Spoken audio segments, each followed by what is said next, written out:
अस्सलाम वालेकुम ख़ातिन और हज़रात, मैं हूं गज़ाल और आप देख रहे हैं समा स्पेशल, एक ऐसा show where we discuss the special topics and stories. उसमें इंटरनेशनल रिलेशंस भी आ जाता है, जियोपॉलिटिक्स भी आ जाता है और जो भी ट्रेंडिंग करंट अफेयर्स हैं। आज का भी टॉपिक ऑफ डिस्कशन बड़ा स्पेशल है। अभी आपने रिसेंटली देखा कि बिलावल भुट्टो जरदारी साहब इंडियन मीडिया आउटलेट पर जाकर इंटरव्यू दे रहे हैं। एक सीजन्ड इंडियन जर्नलिस्ट करण थापड़ को इंटरव्यू दे रहे हैं। I mean, oh boy was it a treat to watch. It surely had its annoying bits where आपके करण थापड़ साहब जो हैं वो काफ़ी इरिटेटिंग हो रहे थे और ऐसे लग रहा था कि अभी वो चीख चीख के स्क्रीन से बाहर आ जाएंगे। तो इस एपिसोड में हम इस पूरे इंटरव्यू का थोड़ा सा पोस्टमार्टम करेंगे। इसमें जो जो चीज़ें बोली गई उस पर बातचीत होगी and more, and for that we have Javed Farooqui साहब with us, a senior correspondent. अस्सलाम वालेकुम फारूकी साहब। वालेकुम सलाम। फारूकी साहब, before we get into the interview, सबसे पहले तो आप मुझे बताएं कि पता है कि हमारे रिलेशंस बड़े ख़राब चल रहे हैं, सही है? We almost had a full war. अच्छी बात है कि रुक गई, बैटल्स के बाद ही रुक गई, लेकिन फिर उसके बाद बिलावल भुट्टो जरदारी का जाकर उधर इंटरव्यू देना कितना बड़ा देखते हैं, कैसी अच्छी मूव देखते हैं आप इसको? क्योंकि हमें पता है उस साइड से तो कोई आएगा नहीं कभी इंटरव्यू देने, लेकिन हम जा रहे हैं। How do you see it? देखिए गज़ाल, ये अगेन पाकिस्तान की तरफ से एक बड़ी ज़बरदस्त एक जेस्चर है जिसमें हम ये देखते हैं कि पाकिस्तान हर जगह पर पाक इंडिया रिलेशंस को लेकर हर जगह पर बड़े बड़े खुले दिल के साथ वो जाकर बैठ जाते हैं और अपना नुक्ता नज़र पेश करते हैं और जो भी ऑन ग्राउंड जो हकायक हैं वो रखे जाते हैं। अच्छा, इसमें जब ये आप उस वक्त ऐसा काम करते हैं जब आप बिल्कुल पूरे एतमाद होते हैं अपने मौक़िफ़ के हवाले से और आपको मालूम होता है कि मैं जो बात कह रहा हूँ सच कह रहा हूँ, ठीक कह रहा हूँ। अब यही बात है कि इसमें आप देखें कि अभी तक आपको पाकिस्तानी मीडिया पर कभी कोई इंडियन पॉलिटिशियन नज़र नहीं आया होगा। बिल्कुल ऐसे ही है। तो ये बिलावल भुट्टो की मैं समझता हूँ कि बहुत बड़ी ये बात है कि उन्होंने करण थापर जो कि बड़े non journalist, senior most journalist हैं भारत के, और उनका जो एक प्लेटफॉर्म है बड़ा देखा जाता है, उस पर उन्होंने अगर उन्होंने इनवाइट किया या इन्होंने कहा जैसे भी है, वो उस प्लेटफॉर्म पर उन्होंने एक इंटरव्यू जो है वो दिया और उसमें जो एतमाद था उनकी गुफ्तगू में, जिस तरह से उन्होंने अपना केस जो है वो सामने रखा, वो एक कंटिन्यूटी थी। जो इससे पहले वो अमेरिका और यूरोप के दौरे पर गए हैं और वहाँ पर जिस तरह से उन्होंने बातें की एक पूरे डेलीगेशन को लेकर, और इसके अलावा भी वज़ीर-ए-आज़म जिस तरह से मुख्तलिफ़ ममालिक में गए हैं, हमारे आर्मी चीफ़ गए हैं, ये भी इन्होंने जिस तरह से बात रखी, तो बात वही है कि क्लैरिटी चूँकि है, इसलिए कोई बात कहने में कोई बाक नहीं है, कोई रुकावट नहीं है, चाहे कोई भी सामने बैठा हो। ये आपने देखा भी बिलावल के नुक्ता नज़र में भी, उनके अंदाज में भी। फारूकी साहब, the way he conducted himself ना, that impressed me and a lot of us. क्योंकि हम चलिए, थोड़ा बहुत होता है कि कभी कभी आप उन पे मीम्स बना रहे होते हो, तरह तरह की कंट्रोवर्सीज क्रिएट कर रहे होते हो, लेकिन you can not take away the fact कि वो एक बड़ी पॉलिटिकली इन्फ्लुएंशियल फैमिली से आते हैं और वो दिख रहा है कि वो कितने ग्रूम हो चुके हैं। उनके सामने एक सीनियर जर्नलिस्ट है वो, लेकिन the way he was conducting himself was कि वो भाई ऐसा लग रहा था अभी स्क्रीन से बाहर आ जाएंगे। Mister Bhutto Zardari, you are not answering my question, जबकि वो सवाल का जवाब देने का उनको मौका भी नहीं दे रहे थे। एक वो जवाब दे रहे होते, वो अगला फेंकने लग जाते। या तो उन्होंने बोला भी कि if you do not let me talk और complete my answer, I will walk off like your other guest have, लेकिन वो नहीं उठ के गए। क्यों? क्योंकि अगर वो उठ के चले जाते तो फिर आपको पता बातें होनी थी, फिर और बातें होनी कि आपके पास जवाब नहीं था, आप इसलिए उठ के चले गए। या फिर ये हो सकता था कि वो ट्रैप हो जाते कि वो अगला बंदा अग्रेसिवली आपके पास आ रहा है, आपको हाइपर करने की कोशिश की जाती है, हाइपर किया जाए और उसमें कुछ ऐसी बात जो है वो निकलवाई जाए जिसमें कुछ आपके लिए कुछ मिल जाए, कुछ स्पाइस मिल जाए और एक रेफरेंस के तौर पर आपको कहीं कोट करने के लिए बाद में भी। लेकिन बिलावल भुट्टो ने ऐसा मौका नहीं दिया। असल में उन्होंने मुस्कुरा के ना, और जब वो गुस्से में कहते हैं भाईजान जवाब देने दे मुझे, मैं आ रहा हूँ प्लीज। अच्छा, ये इंटरव्यू जो है गज़ाल, ये मैं एक हद तक ये कहता हूँ कि जैसे नामुकम्मल एक इंटरव्यू है, ठीक है, लेकिन ये नामुकम्मल भी एक मुकम्मल कहानी है। यानी इसके अंदर भी इसमें हर इंटरव्यू, हर नशिस्त कोई ना कोई अपनी तासुर अपना छोड़ जाती है। बिल्कुल। इसमें एक बिलावल ने जो अपनी ज़ुबान से भी जो बात कही और जो वाज़ेह तौर पर नज़र भी आया कि ये दो डिफरेंट जनरेशन्स का एक मुकालमा था। बिल्कुल, ठीक है, जिसमें बिलावल ने बहुत वाज़ेह तौर पर ये बात कही। उन्होंने कहा कि, और इंडियन पब्लिक को उन्होंने एड्रेस करते हुए, इंडियन यूथ को उन्होंने एड्रेस करते हुए उन्होंने कहा कि मैं आपसे ये कहूँगा कि ये जो हमारी पिछली जनरेशन है, ये इन चीज़ों को लेकर आगे बढ़ना चाहती है, अपने माजी का ही कैदी बनना चाहती है, तो आप इसकी तरफ ना ध्यान दें। मत ये बड़ी ध्यान- चुटकी थी बिल्कुल जिसका फिर वापस आकर उन्हें करण थापर को ये वजाहत भी करना पड़ी। असल में बात यह है कि इंडिया का जो ओवरऑल एक मिजाज बना दिया है बीजेपी ने, ये इन लोगों का कसूर नहीं है। बिल्कुल करण थापर एक बहुत ही मोतबर किस्म के सहाफ़ी और सीनियर मोस्ट है, वो लेकिन अनबायस्ड रहे हैं पास्ट में। लेकिन पिछले 15 साल जो हैं भारत के अंदर, वो बीजेपी ने एक ऐसा माहौल वहाँ पर बना दिया है कि हर बंदे को उन्होंने मोदी बना दिया है। वो हर forced बंदे को nationalism RSS और बना दिया। fascism। अब ये देखिए ना, जो करण थापर के पास जो सवाल थे, 2-3 सवाल सारे प्रोग्राम में, बिल्कुल। 40 मिनट के जो इंटरव्यू में 3-4 सवाल जो थे वही घूम फिर कर आ रहे थे, और वही दो चीजें बार बार कोर्ट और वही जैश ए मोहम्मद, लश्कर ए तैयबा। बिल्कुल। ये एक ऐसा फोबिया है जिसमें वो घिर गए हैं। और एक चीज़ जो मैं आपको कहूँगा कि आप वो सुनिएगा भी, वो एक यल्दा जो स्काई न्यूज़ के बिल्कुल ऊपर उन्होंने यल्दा interview हाकम ने था जो इंटरव्यू ख्वाजा किया, आसिफ का। यल्दा हाकम का क्वेश्चनर उठा लें और करण थापर का क्वेश्चनर उठा लें, दोनों सेम एक ही सवालात हैं। और ये कहाँ से बन के आए हैं? इसके बाद करण थापर की जो मोतबरी है, उनकी जो इतनी बड़ी शख्सियत है, उस पर मुझे बड़ा दुख हो रहा है, अफसोस उसमें हो ना रहा वो है। शोभा नहीं देती है आपको। हाँ, ये एक प्रॉक्सी इंटरव्यू था, और वो सरासर वो रॉ का, बीजेपी का, आरएसएस का एजेंडा जो हमें नजर आता है, वही लैंग्वेज जो मोदी स्टेज पर खड़े होकर बोलते हैं, जो उनके वजीर खारजा प्रेस कॉन्फ्रेंस में बोलते हैं, वही उन्होंने सवालनामा, वही चीज़ें तमाम सहाफ़ियों को भी थमा दी हैं, अपनी इंटेलिजेंसिया को भी थमा दी हैं। और अफसोस की बात है कि उनकी इंटेलिजेंसिया हो, उनके सियासतदान हो, सब एक ही माइंडसेट का जो है वो शिकार हुए क्योंकि हैं। उन्होंने कर दिया ना वो फोर्स्ड नेशनलिज्म का जो है, फैशिज्म का, कि हमने तो भाई हेट फैलानी है, हमारा जिंदगी का एक ही मकसद है कि भाई एंटी पाकिस्तान करना है हमने सब कुछ। तो उसमें आपका अच्छा जर्नलिज्म भी देखिए, अफेक्ट ये होता है। सारा इंटरव्यू जो था, ये तमाम इंटरव्यू, उसके अंदर ब्लेम्स थे, बिल्कुल। और आ जाके फिर वही दो कि मुंबई अटैक्स आ गया, हाँ, और मुंबई एक दो अटैक और जो पहलगाम अटैक। पुलवामा, पहलगाम आके सुई अटती है।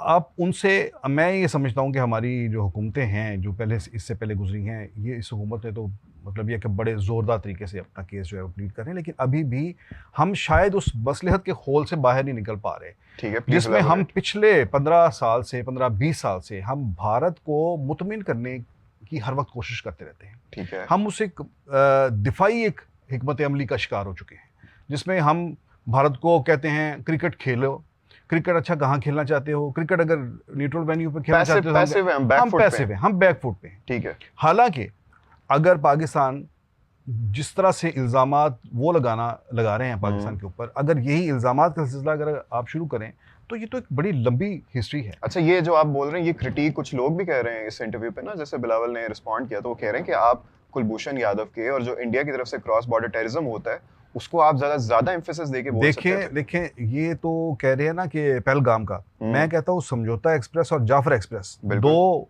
ट्रेनों को जो इन्होंने शिकार किया है, ये इंटरव्यू में भी बात हुई, लेकिन जवाब नहीं मिला कोई। इसका जवाब नहीं है। वो कहते हैं हमारी जो अथॉरिटीज हैं इसको मानती नहीं है, ये दे- मुतनाज़ा बात है। तो उनके भी करण तमाम थापड़ ने उल्टा कहा, फारूकी साहब, कि there is no evidence that links Jaffar express attack to India. Karan Thapar कौन होते हैं इस चीज़ का फैसला करने वाले? की कोई एविडेंस नहीं है।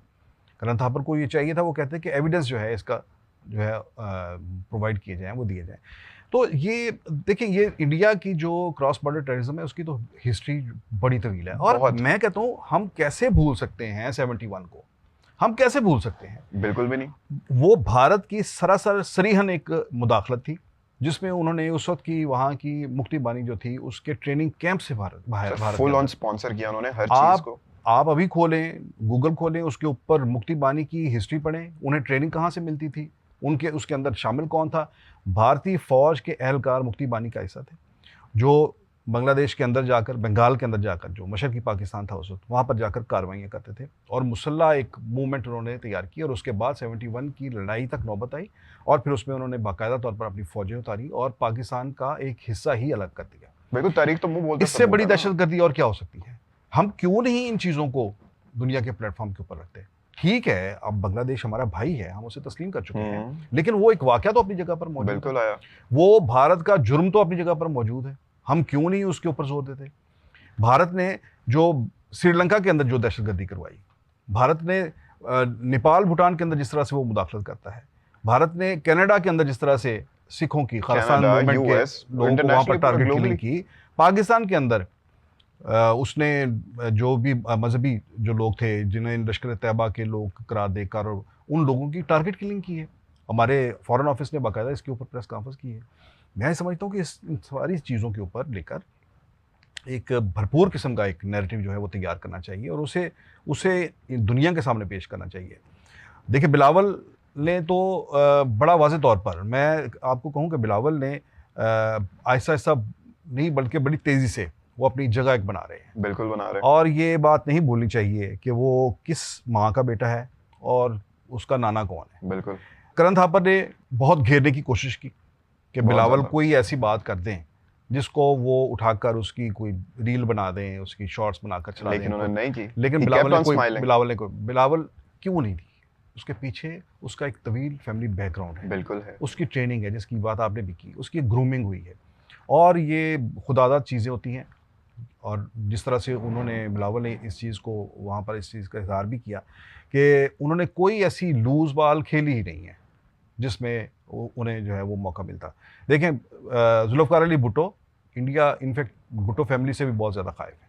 जुल्फ़िकार अली भुट्टो वो थे जिन्होंने शिमला एग्रीमेंट के अंदर एग्रीमेंट। जब करके आए तो वहाँ पर आज तक जो इंडिया के अंदर जो सियासी हलके हैं वो शिमला एग्रीमेंट को पाकिस्तान की फतह करार देते हैं। वो कहते हैं कि 71 की जंग में हारे हुए पाकिस्तान ने के वज़ीर-ए-आज़म ने शिमला की जो मुज़ाकरात की मेज़ थी वहाँ पर वो जंग पलटा दी। बिल्कुल ऐसे ही है। ठीक है? ये वहाँ पर और इंदिरा गांधी को कहते हैं कि वो लूज़र थी उस। नहीं, और इस वजह से वो नज़र आता है बिलावल भुट्टो की सारी ठीक इस है। ग्रूमिंग में ना। फिर उसके बाद बेनज़ीर भुट्टो का दौर आप देखें। बेनज़ीर भुट्टो एक बाकायदा एक विजनरी खातून थी बिल्कुल थी। और बेनज़ीर भुट्टो थी जो इस तमाम रीजन को एक सार्क ममालिक की एक ऐसी यूनियन चाहती थी जैसे यूरोपीय यूनियन है। वो कहती थी कि यहाँ पर तो ये क्या है, ये पीस का एजेंडा है। इनफैक्ट ये करण थापर का भी कसूर नहीं है। करण थापर के ऊपर बहुत सी उंगलियां उठ रही हैं। करण थापर ने कुछ इंडिपेंडेंट अपने जो प्रोग्राम भी किए हैं, उसके बाद उनके पीछे बीजेपी ने वो फिर ढोल बजाना शुरू कर दिया कि ये पाकिस्तानी नैरेटिव जो है उसका प्रचार कर रहे हैं। अच्छा जी। अब करण थापर समेत इस तरह के जितने भी वहाँ पर बड़े सीजन्ड लोग हैं वो एक ख़ास एक खौफ की फ़िज़ा में हैं, दबाव का शिकार हैं और इनफैक्ट इस किस्म के इंटरव्यूज़ करके, इस किस्म के लिखे लिखाए सवालात जो आते हैं उनको करके वो अपने आप को मतलब इट्स अपनी सेफ टू से कि एक्सेप्टेंस जो वो है खुद भी फंसे हुए हैं, अपनी उनको स्किन उनका भी सेव कोई करने इतना का, नहीं है। वहाँ पर सारे लोग जो हैं अपनी अपनी स्किन सेव करने के अच्छा चक्कर में फारूकी हैं। साहब, उसमें अब ये जो पॉइंट है, जैसे बिलावल भुट्टो ने भी कहा कि जब आप बार बार पहलगाम की बात करते हो तो हम तो बैठे हुए ना, हम तो कह रहे हैं आप कोई भी इंटरनेशनल अनबायस्ड इंक्वायरी बिठाओ, हम आएंगे साथ, कोई एविडेंस है आप लाके तो हम तो उसका हिस्सा बनेंगे। लेकिन आपकी गवर्नमेंट नहीं ना कर रही। हम तो अभी भी अगर हमारा बीएलए में जैसे है एविडेंस, जैसे अभी I am sure you would have something to say on it too, तो थापर ने कहा कि कोई भी एविडेंस नहीं है, तो बताएं जरा इनको क्या एविडेंस है, कैसे क्रॉस बॉर्डर टेररिज्म कर रहे देखिए, हैं। बीएलए के लोग जो हैं वो इंडियन चैनल्स के ऊपर बैठे हुए हैं। बीएलए के लोग जो हैं वो भारत के अंदर खुल खुलाकर जो है वो अपने वहाँ पर फिरते हैं और उन्हें बड़ा आज़ादी होती है। और रिसेंटली मैं भी आपकी इस ये जो नशिस्त है इसमें मैं आपको एक कहूँ कि समी सादत, सैयद समी सादत, ये अफ़गान साबिक इंटेलिजेंस चीफ हैं। उन्होंने एक स्टेटमेंट दी है। उन्होंने कहा है कि जो अफ़गान तालिबान हैं वो भारत से बाकायदा उन्हें फंडिंग हो रही है और उसी फंडिंग से टीटीपी जो है वो पाकिस्तान के अंदर दहशतगर्दी कर रही है। ये साबिक अफ़गान इंटेलिजेंस चीफ का ये इल्ज़ाम कि तालिबान भारतीय फंडिंग से पाकिस्तान के अंदर दहशतगर्दी कर रहे हैं, ये बहुत बड़ी स्टेटमेंट है। बिल्कुल है। मैं तो समझता हूँ कि इस पर अभी तक क्यों नहीं दुनिया ने इसको क्यों नहीं हम क्यों अभी भी बैकफुट में, हम इसको क्यों नहीं और आगे इन कर रहे चीज़ों हैं। को एक्सप्लॉइट करना चाहिए, इन चीज़ों को आगे लेकर आना चाहिए। ये एक इतनी बड़ी स्टेटमेंट है कि इसके ऊपर भारत के खिलाफ जो पहले से ही एक कैनेडियन हुकूमत के साथ इनके ताल्लुकात अच्छे नहीं रहे because of their own doings. Canada के अंदर उन्होंने टारगेट किलिंग की जाके, रहा नहीं की, और कनाडा के अलावा अमेरिका में भी उन्होंने अटैम्प्ट्स की, जैसे मैंने पहले कहा पाकिस्तान के अंदर भी की, दुनिया के और मुल्कों में भी वो ये कार्रवाई कर रहे हैं। इनफैक्ट इंडिया का एक अब ये समझे कि गलत फहमी थी जो खैर ये 10 मई को जो है वो दूर हो गई। वो अपने आप को ना वो समझते हैं कि जैसे ये भी अमेरिका है, ये भी एक यूनाइटेड किंगडम है, ये भी अपने आप को रशिया है, समझ चाइना है, तो वो अपने आप को एक उनके बराबर पर की ताकत जो है समझते हैं, लेकिन अंदर से है कुछ नहीं, और ये एक्सपोज हो गए इस जंग के अंदर। और और एक उसने और चीज एक्सपोज हो गई वो कि इनका मीडिया और इनकी गवर्नमेंट कितनी Yeah. तरह, जो उन्होंने बिलावल भुट्टो ने भी बात की कि आपका मीडिया क्या करता है, जो आप भी कर रहे हो कि आप बस एक कैंपेन चला रहे हो फेक प्रोपेगेंडा की, जिसमें all your motive is to bamboozle your population. आप उनके सामने एक फेक फसाड क्रिएट कर रहे हो कि भाई पाकिस्तान ये है, हमने ये कर दिया वो कर दिया, जबकि मामला सारा उल्टा है। देखिए, यहाँ पर बिलावल ने इनफैक्ट जो है ना वो एक अपना एक विजन देने की कोशिश की। अब बिलावल ने किया क्या, बिलावल ने इस इंटरव्यू के जरिए उन्होंने कहा कि मैं इसमें, मेरी ऑडियंस जो है वो इंडियन अवाम है और इंडियन यूथ है, और इसलिए उन्होंने कहा कि मैं इसीलिए टिट फॉर टैट नहीं जा रहा। ये एक बड़ी स्मार्ट मूव थी बिलावल की, और बहुत ही इंटेलिजेंट मूव थी, जिसमें उन्होंने इंडिया की, भारत की और इस पूरे रीजन की नई जनरेशन जो है उस तक अपना पैगाम पहुंचाने की कोशिश की। और उन्होंने बताया कि ये एक विजनरी लीडर बोल रहा है, ये एक ऐसा पॉलिटिशियन बोल रहा है जिसके पास बाकायदा एक खाका है बिल्कुल। कि इस रीजन को किस तरह से होना चाहिए। इसीलिए मैं ये कहता हूँ कि उन्होंने इनहेरिट किया है अपने नाना से, अपनी वालदा से, और अब अपने बाप से भी। बिल्कुल। आसिफ अली जरदारी भी जिस तरह से उन्होंने वो रीजनल पॉलिटिक्स को जिस तरह से बहुत ज़्यादा समझते हैं, चाइना के साथ जितने भी सी पैक का मामला है, और ईरान के साथ जो ताल्लुकात हैं, बाकी भी दुनिया के साथ, तो वो उन्होंने इनहेरिट किया है। तो इसी चीज़ को उन्होंने वहाँ पर किया कि मैं नई जनरेशन को कहूँगा कि इन बाबों की बातों पर ज़्यादा आप तवज्जो ना देना। मैं नई जनरेशन का नुमाइंदा हूँ, और मैं ही आपको बताता हूँ कि हम किस तरह का ये रीजन साउथ एशिया हम देखना चाहते हैं, पाकिस्तान इंडिया को किस तरह से देखना चाहते हैं। हम चाहते हैं कि यहाँ पर अमन हो, दोस्ती हो, भाईचारा हो, कारोबार हो, एक दूसरे से मिलें जुलें, और एक पता चले कि अच्छा सेहतमंद एक माशरा जो है मुश्तरका एक तश्कील दिया जाए। अच्छा फारूकी साहब, ये एक अमन से भरपूर भाईचारे वाला ये खिता तभी बनेगा जब भारत भी अपना पूरा साथ देना, सिर्फ हम ही ना हो। वन साइडेड तो कुछ नहीं ना चलता। अब जैसे आज देखें, BLA फिर से अपनी हरकतें करने लगा हुआ है, टेररिज्म पे टेररिज्म फैलाई जा रहा है, उस पे तो अजीत डोवल की स्टेटमेंट ही काफी है। थोड़ा बताएं इस बारे में भी। देखिए ना, अब जो खुली जंग थी उसमें तो उन्हें बहुत बुरी तरह से शिकस्त हुई है, और एक्सपोज करके रख दिया पाकिस्तान ने इंडिया को। पूरी दुनिया में किसी जगह पर वो बात करने के काबिल नहीं, हर फ्रंट पे हारे। देखें, अमेरिका कहता है, अमेरिकी सदर कहते हैं कि मैंने ये जंग बंदी करवाई और इनकी रिक्वेस्ट पे करवाई, और वो कहते हैं कि हमने कहा ही नहीं। अच्छा, इस किस्म के जो कैरेक्टर होते हैं उनके ऊपर तो किसी चीज़ का असर नहीं होता। अब जो एक वो धमकी देते हैं कि जनाब ये ब्रेक आया है इस पे, ये अभी सीज़ फायर है, जंग ख़त्म नहीं हुई बल्कि आर्जी जंग बंदी हुई है, तो जो इसके बाद कौन सी वो जंग लड़ेंगे? मेरा नहीं ख्याल कि वो अब जुर्रत भी करेंगे दोबारा जंग करने की। हाँ, वो ये काम करेंगे जो आज भी उन्होंने बलूचिस्तान में किया है, और ये आप देखेंगे कि इसके अंदर 10 मई के बाद उन्होंने ज़्यादा इसके अंदर तेज़ी लेके आए हैं। आज भी जो बलूचिस्तान के अंदर एक दहशतगर्दी का वाक़या हुआ है, जिसमें बसों से उतार कर शनाख्त करके लोगों को उन्हें शूट किया है, तो इसके पीछे बहुत सिंपल है, किसका हाथ है। ये बिल्कुल इसके फुटप्रिंट्स जो हैं ये मौजूद हैं। आप अजीत डोवल की स्पीच उठाकर देख लें, जिसमें उसने कहा बाकायदा तौर पर कि हमारी जो स्ट्रेटजी है पाकिस्तान के साथ जंग लड़ने की, वो ये है कि हम बलूचिस्तान में आग लगाएंगे, बलूचिस्तान के अंदर जितनी भी ऐसी तंजीमें हैं हम उनको सपोर्ट करेंगे। और अब जब ये 6-7 मई का जो वाक़या हुआ था, जब उन्होंने हमला किया, और उसके बाद उनके आप देख रहे थे कि स्क्रीनों के ऊपर वो जो उनका एक मेजर है, क्या नाम, गौरव आर्या, वो कह रहा था गौरव इधर से इंडिया जो हमला करेगा, चुका है, उधर से अफगानिस्तान करेगा, TTP करेगी, BLA करेगी।